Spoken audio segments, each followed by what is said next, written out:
I've been reading 101 Essays That Will Change the Way You Think by Brianna Wiest. I hope I'm saying her last name right. And there are a few really standout lines that have stuck with me that I want to share before we dive into today's episode. Today's episode is really not centered around like this passage, like how it was last week, that when I read the passage from last week, and then we kind of built upon that and elaborated that about like inner peace and, you know, counting your blessings and all that sort of stuff.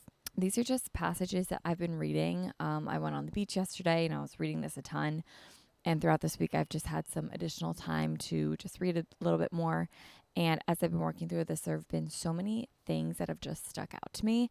And this passage was one of them. And I want to read it to you guys. And then we can shortly elaborate on it and then kind of get into the habits that I want to build and break.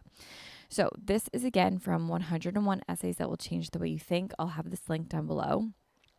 And this passage is on page 13. So it says, your brain can only perceive what it's known. So when you choose what you want for the future, you're actually just recreating a solution or an ideal of the past. When things don't work out the way you want them to, you think you failed only because you didn't recreate something that you perceived as desirable.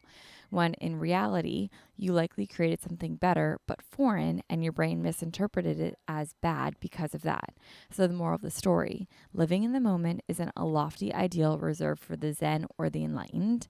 It's actually the only way to live a life that isn't infiltrated with illusions. It's the only thing your brain can actually comprehend. And this, for whatever reason, really stuck with me because I do this all the time and I never thought about it this way, which I guess is the title of the book, 101 Essays That Will Change the Way You Think. It should be changing the way I think.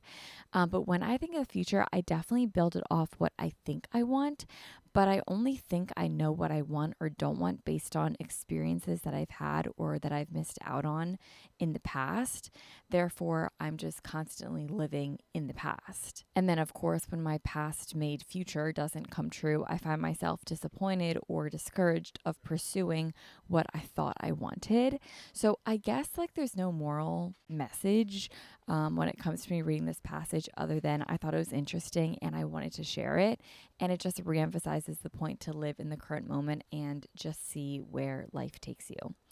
And this book kind of then continues upon that message of how to live in the current moment with being driven by routines, emotional intelligence, and detaching yourself from your thoughts, like so on and so forth.